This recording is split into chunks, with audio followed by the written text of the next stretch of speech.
Hey fam, I'm back.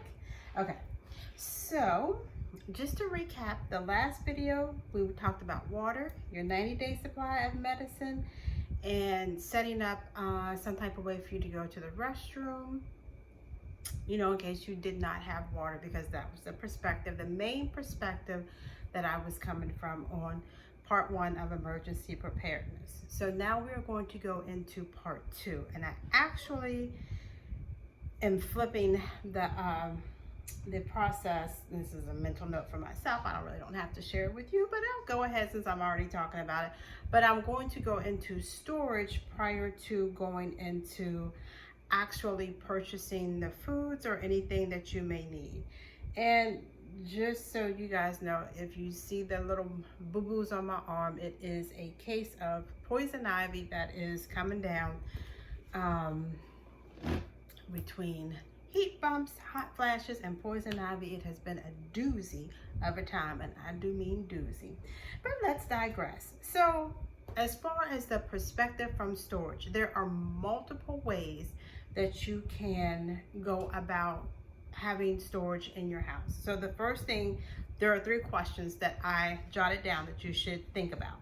One, what do I have? So in other words, what do you have that you can already use for storage? So that could be an existing pantry, space underneath a bed, empty cabinet areas, or rearranging and organizing your cabinets differently so that you can occupy or make better use of the space. Okay, if there's any shelves, like any vertical space that you have space on the wall that you're really not using, so you got to start looking at things differently. And one of the things that is actually going to go into the next question as far as what do I already have. So in other words, first thing is, what do I already have? What space do I have available to me now? Then it comes into question two is, what can I reuse? Now, this became a game changer for me. Why does this feel like, hold on y'all. Okay, all right, I had to, my phone just looked like it was like I was gonna be talking to y'all like this. So anyway, so what do I have that I can reuse? So in terms of things of reusing, think of things like this. So this was a container of wild mushrooms, dried mushrooms that I got from Costco. You can use this for long-term or short-term storage, but I open up a bag of chips, stick a Ziploc bag in it, pop it on my pantry shelf. One of the other things that I also like to reuse is glass. Peel the labels off, and I can show you all in a different video how to get the labels off of your jars easily. I'm so sorry, I do not remember the person that I learned it from. But it's just a mix of baking soda, a little bit of oil, and some water. You fill your glass or your jars up with hot water. Get your label wet, smear the mix on it, and let it sit. And some of it lifts off really easily. And then you have ones that you got to do a little bit of work with. But that like really helped me out. And I try not to let too many of my jars get stacked up. But this is one, I started it, I gotta finish, I gotta go back in there and get some more of get the rest of the label off of it. But your glass jars, now if you have glass jars, what is it going to look like when I have it? Hold on. Okay, so I went and grabbed some stuff from the pantry. So this is a container that had, what was this? It had some type of sauce in it, like a bruschetta something. There's chia seeds in it. This has polenta in it. It's up on the shelf, and I really like these. Now these jars, these out of my hand. This was a jar that I just washed it off. It has dried beans in it on the shelf. But the jars that I really like, and I mainly find these at, this was an old peach jar from Costco. And then, who else does it? I don't have one filled up right now, but Aldi's, a lot of their sauce jars, it has the measurements on it. Oh, can you see that? So it has the measurements on it. So whenever I fill these up, I try to go by the measurements. So then that way I don't have to dirty up something, and it's generally done by cups, half cup or some type of fluid ounce, but these are like some of my favorites to reuse. And then if you have mason jars, if you're a canner, just vacuum seal. You have these jars around, okay? So these are ones, so if you have your mason jars, this is reusing your mason jar. Reusing jars that you have already paid for because it had some type of sauce or commodity in there that you needed, just recycle them. So long as the lids aren't yucky, like molded or anything like that, and the rings still have their integrity, you can do that. Oh, hold on, check this out, hold on. So this is some molasses. I have brought a big jar of, or a big bottle, big plastic bottle of molasses. Went online to look it up, and this is an old Calypso lemonade bottle, and I cleaned it out, cleaned up the tops, and it's called hot packing. So you have to heat it up to a certain temperature, and then you flip it upside down, and it creates a vacuum seal on it. And so you can reuse these for, like, if you ever like a lot of maple syrups, because I did learn that those in the plastic containers can develop mold. Some people are against hot packing. You know, if you do, I'm not telling you to do it, but if you do decide to do it, I have had success in it. And then I was able to find, because these lids, we were reusing them as, you know, like refilling them with water, but the lids tend to rust. So I was able to find some at the Amish market, and I was able to get some of the lids so that I can start hot packing some more stuff. So this is reusing. All of these are examples of reusing what you have, okay? So the next part is, what do I have that, what do I need that I don't have? And those can come in a range. So one of the more simpler things right offhand that most of us tend to buy are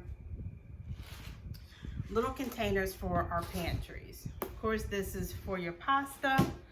This is for, I get the big bags of mix for pancakes. You just have to add water to it, so it's great for storage solutions. I know that there are recipes out there where you can make your own mix, but cost effective wise, for the type of flour that I like to purchase now versus, you know, buying pre-mix, and because I have a beginner cooker who uses a lot of mix, I would be running out of flour and I wouldn't have it left for the bread. So that's a personal choice. So you have your mixes, and then, you know, containers like this. So these are just pantry storage containers that you can buy to throw up on your pantry or in your pantry. These are not, however, these won't work for long-term storage, and the reason being is because plastic is porous. And so when I trying to get some stuff moved out the way. When I was doing my research and getting some things together, you know, I started finding that I needed some longer term solutions. And before we dive deep into that, there is another saver that most of us have, and that is the food saver. Mine is the old model. I will keep working it until it stops working. They have new models out where the roll just kind of feeds on within the food saver itself. You just put the roll on there and it rolls out. Costco, I don't believe sells these types of bags anymore, where you cut them and make your own size from a roll. But again, mine still works. I brought some more of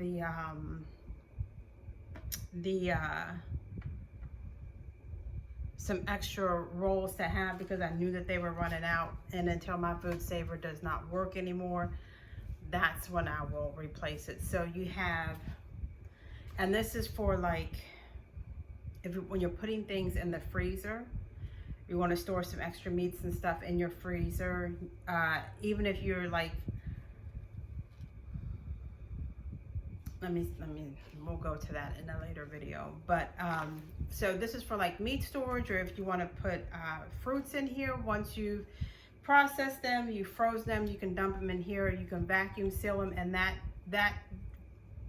a vacuum sealer just helps keep the air off of your food so that it is less likely to get freezer burn. So it keeps the air away from your food, so it can't produce the water crystals, which cause freezer burn or causes your food to deteriorate more rapidly.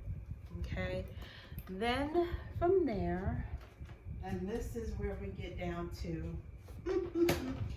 really long-term storage solutions.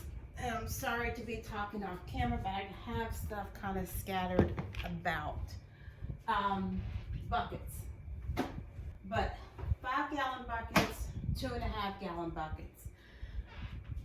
You can store dry goods. Well, you can really store anything in there, so long, not liquid, in your buckets and set it back. Now, the variation in buckets comes in sizes. I was fortunate enough to have a very kind friend who was working in a bakery, so I got a lot of buckets for free. I just had to clean them up because they were the old icing buckets. And that's one of them, the extra rice that I have that I keep upstairs to refill my glass jars, so I don't have to you know, keep everything within the pantry, and convenience. So I keep my rice stored in buckets like this. It's not in, and this is not long-term. This is, you know, what we use throughout, you know, when we're cooking. So this is not rice that is set back for long-term. And when I say long-term, I'm talking about a year or more, because for that you can use the buckets. However, you will hear people say that if you are going to store your food long-term, you need what is called a Mylar bag to put in your bucket. This is what a Mylar bag looks like. This is one that I had already used, and I'm not going to throw it away because it was only dried goods in here, and so long as there's no holes in it, I will wash it out, fill it up.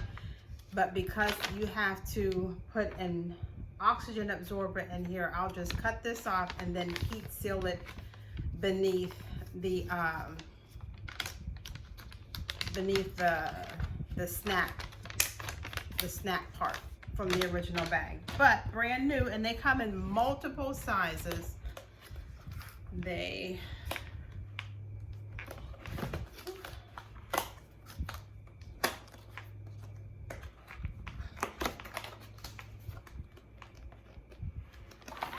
look like this. So here, this is what it looks like brand new. And this is one that I would put in a 2.5-gallon bucket. Now they do have ones that will sit down inside of a 5-gallon bucket. No, this is the one I'll have to use for the 5. Where's the ones that I had to use? That's for the 5-gallon bucket. Here we go. This is 1 gallon.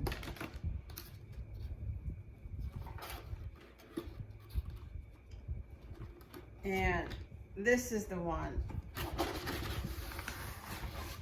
for a 5-gallon bucket. So this is the size that you would set this down in your bucket, fill it up with whatever you need to go in there, put an O2 absorber in there, and O2 absorbers, like Mylar bags, come in various sizes based upon CC. So depending upon the size of the bucket or container that you are storing your food in, you'll want to have the correct CC. These large CCs are for those 5-gallon buckets. And I'll be showing you later in the video or in a part 2 video, or I guess a part 2 of part 2 video on how you actually put your food down in the Mylar bags and the buckets. So the Mylar bags, if you're going to be storing your food for more than a year, that is when I would say use the Mylar bag. And the reason, the importance of the Mylar bags is, 1, it keeps moisture out. 2, it does not allow air to be exchanged through your storage container. This bucket, even though it has a lid that will not allow any seepage into it, it's still plastic, so it's porous. So over time, air is still going to pass through. Now, early on, I did like some extra beans. We had some extra beans, and I just put them in the 2.5-gallon bucket because I didn't want to have a lot of beans left over. And I was very new to, this type of shopping and storage. So what I ended up doing was I just dumped them in there, threw some O2 absorbers in there, and some bay leaves. Bay leaves only work when you stick them in your beans and your dried goods if there is no existing infestation. Bugs do not like the smell of bay leaves. If you already have bugs or bean weevils in there, bay leaves are not going to kill them, okay? This is a prevention to stop an infestation. It does not kill an infestation, okay? So, where was that? So, oh yeah. So, I did not line my buckets with the, I didn't line them. And those beans, because I thought that we were going to be going through those beans a little more quickly. Now the black beans we crushed. This was full, and it's like we crushed the black beans. But the other beans, what I had to do was I had to order these, and I think this is a 3-gallon size, and I had to fill up, take my beans out, put them in here, get this sealed, and then put them back down in the bucket. And they're just kind of sitting off to the side for when we do get ready to use them, because I thought that I was going to be able to get to my canning a lot sooner, but I was learning a lot, prepared and getting prepared, and life still lifing. So I hadn't gotten to them. So I had to go back and modify my long-term storage, okay? So for long-term storage, you definitely need Mylar bags and O2 absorbers, okay? And then in a different video, I'll show you some of the tips and the tricks that I have learned on how to, basically just showing you how to put your stuff together and put your food in your bags, sealing them, using your O2 absorbers and your buckets, versus even using and just refilling your reusables. Now, the other thing that I did buy, because I did not have enough shelf space. I had enough space in my house, but I didn't have enough ways enough places to really set my stuff.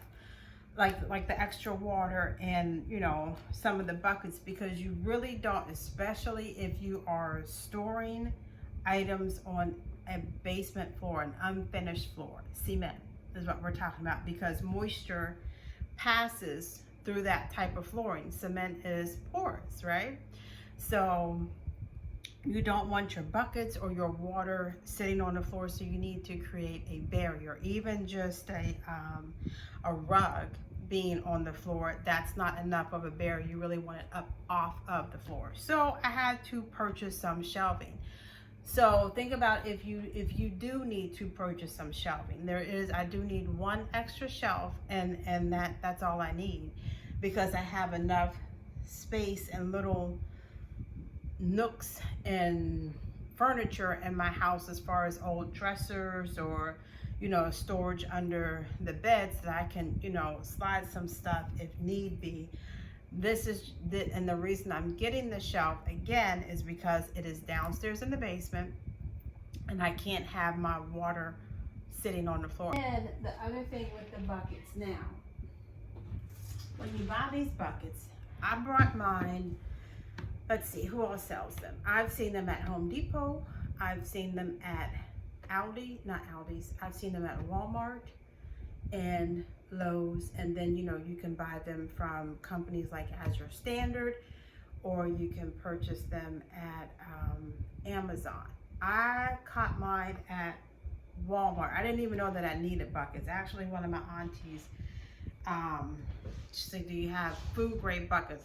I was like, what is that? So basically, a food grade bucket is a bucket that it's a clean bucket. And when I say clean bucket, no chemicals, nothing has been stored in this bucket that is going to transfer into your food. And the plastic itself is a type of food grade plastic, so that if you did want to put something in here outside of a Lord have mercy, I am not that weak. Oh, shit snaps. Now, hold on, y'all. If you wanted to put just some raw food in there, you can just throw it in there, and it's not going to mess with the food. Well, it's sitting there pretty tight. But they come with this type of lid. If you get them from Walmart, and this is just a snap lid. There are people who like these lids. There are people who don't. I don't have an issue with them, because I just want something in and out. My stuff is up off the floor, and thankfully, I have not had any water issues. Prayerfully, I will not have any water issues, and I don't have to worry about flooding in my food getting my stuff. Now, the buckets that I was able to get from the bakery, they're a little more secure. See that? See, there's a, I don't know if you can see that. Okay, right there. There's a ring. Ooh, I need a manicure. I've been doing yard work. But right here, there is a little gasket that goes around the bucket to help keep it airtight and keep the critters out, right? Okay. And so when it snaps down, it's a really good snap. But to open it back up, see these little things? These little tabs on the side? You have to pop them up like you do the big gallons of paint that you would get from your hardware store. If you're okay with this type of lid or that type of lid, that lid you can buy. It's not pricey. This lid came with the bucket, so this whole thing, this was free. So this was my reuse. There are what are called gamma lids. I don't have any gamma lids. They are, you can get them for your buckets, this size bucket. And I believe they have them for the 2.5 gallon size bucket as well. But what it is, let me just use this because I am not actually. This is another one that I got for free. But see this one is more like the hardware store, like the paint lids, like the 5-gallon paint lids. So you have to go around and pop so many of these up before you can actually open this. But again, there's a gasket going around right there, okay? But the gamma lid, so let's say it's about the ring of it, the exterior of it, because it has 2 parts. So it makes one full lid, but the inside of this has an X, like a plastic X on it, like this, right? So there's an X. And you would twist that X to open it to get access to your food. And then this ring part, you pound it down on your bucket, and that ring sits there, and then you just twist open the center portion to be able to access your food. The gamma lids, the last time I priced those, they were anywhere from $6 to $8. That's for a lid. For that, I could get maybe 2 buckets. So for me, at this point, the gamma lids aren't worth it. I don't have, where my food is, I haven't had any issues with critters or bugs getting into our supply. If that were the case, if I had that concern, I would definitely say that it is worth the investment, okay? So you have your bucket. So, okay, so wait, let's see. So what do I have? So let's review. You have, what do you have? What do you already have in terms of space of where you want to store all of this stuff? Reorganizing your pantry, reorganizing your cabinets, a dresser that you may have been getting ready to get rid of. Don't get rid of it. You can store your extra supplies in it. And we're not just talking food items. That could be personal supplies, lotions, Band-Aids, medical equipment, hair supplies, soaps, deodorant, you know, personal care. So you got to start thinking outside of the box. And that's the great way, because that was one thing that I will say that when we all went through the aerial assault, rethinking and how you can reuse stuff and thinking outside the box again, because things were outside of the norm. That was a good training ground. Okay, so then you have, what do you have that you can reuse? Again, an old dresser, you're repurposing it.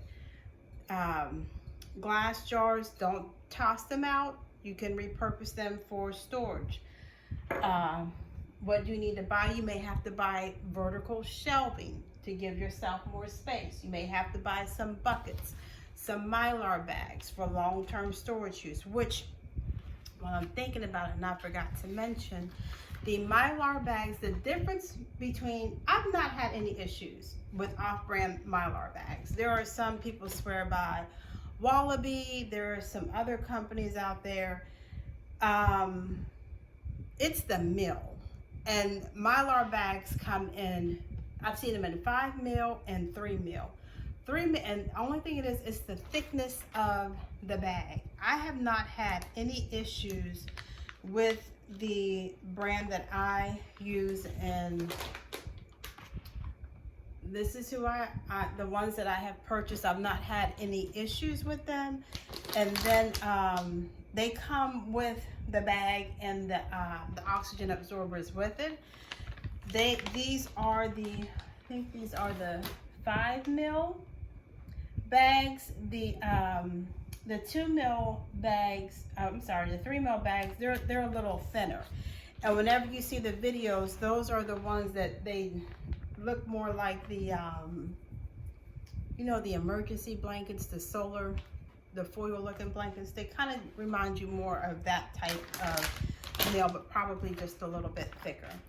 So, you know, what are you really going to have to purchase? So before you go out, and the final video for emergency preparedness, as far as food goes, we're going to look at, think about your storage, okay? Storage is really important, because It doesn't make sense to go out and purchase all of this stuff, these extra supplies, and you have nowhere to place them, because then that is going to put you into a little bit of a panic, or maybe even give you some anxiety, and it's not worth it. You know, you can, and it's always a little at a time. Don't get overwhelmed. Don't think that, you know, you gotta get, you know, okay? You need to move with purpose, okay? The one thing that I did forget to mention that I did have to purchase, because I did not have it, was the vacuum seal tops. My Food Saver came with the vacuum seal hose, but it didn't actually come with the tops. And what these tops are for is, like I said, if you're repurposing a mason jar, this is vacuum sealed. Well, it was. I had popped it open because I'm getting ready to refill the confection sugar we just ran out, which is what this is. But you just hook your hose up to your Food Saver. You do want to leave some space at the top, so you cannot, and don't pack it down light, because the vacuum seal has to be able to work to get the air out from the bottom to draw it up. And this just sits down on the top. Well, my ring wouldn't be on here, but it sits down, sits on here, and then you just hook your hose up to it. I'll do another video with the actual food storage after this one. I'll probably record that either later today or even tomorrow, but so that you all can see how that process works. So overall, again, quick review: what do you have? What space do I already have? What are my current storage solutions? Then what can I reuse? Do I have some old spaghetti jars, some old coffee jars, even, you know how you get the little instant coffee jars? I've started repurposing these, because when we eat out, those little packs, I hate those packs being in my drawer because they get all over the place. And once I open up my coffee, like the foil packs of coffee, because them little bendy things pop off of, I don't know what them things are called. They pop off with the glue, or either, you know, just hold on to your container and dump your coffee in there. Just let people know it's not instant coffee. So what you can reuse: a dresser getting turned into some storage space under the bed, an old cabinet, you know, stuff all over the place, okay? And then what do I need to buy? You're going to have to buy Mylar bags. If you don't already have buckets, you're going to have to buy buckets. And also, speaking about the buckets, you can use Home Depot and Lowe's buckets, those blue and orange buckets. What you cannot do is dump food directly into those buckets, because they are not food grade buckets. You will have to line Home Depot and Lowe's buckets with a Mylar bag. Do not dump your food directly in those buckets, because they are not food grade buckets. Your food grade bucket will have that seal. Can you see that? Your food grade bucket will tell you that it is a food grade bucket, okay? Don't use Lowe's and Home Depot buckets to dump your food in without them being in a Mylar bag, okay? You can use them for long-term storage solutions. You just have to have the bags to go with it, okay? All right, so I think I got you guys covered on that part. So start thinking about your storage solutions. I will be back in the next video to show you guys how this stuff actually works. And it's really simple. It is yard sale time. It is time to go junking, yard selling, thrifting. Even though I don't know if the thrift stores are as good as they used to be, because you know a lot of people done got hip to that. I miss the ladies. But thrifting, yard selling, you know, just whatever you can get. Catch stuff on sale whenever you can that you're going to need, but start thinking about your storage solutions, and while you are doing that, start working on your water, your medicine, and your bathroom needs. Okay, love you, bye.